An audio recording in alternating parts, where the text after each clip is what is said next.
In this video, I will be showing you Canva Magic Media. Let's get started.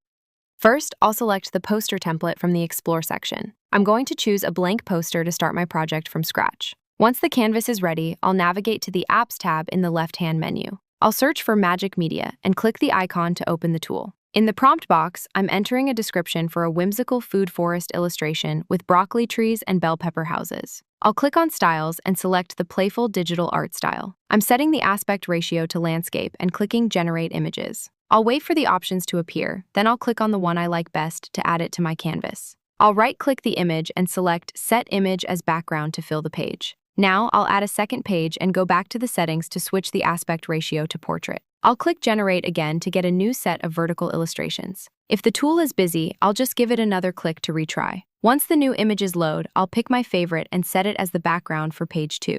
Let's try a different style now by adding a third page and clearing the prompt. I'm pasting a new prompt for a professional food photo of a Mediterranean salmon bowl with cinematic lighting. I'll change the style to photo and hit Generate. Finally, I'll select the most vibrant photo and set it as the background to complete the layout. I hope this helps you master the AI generation features in Canva.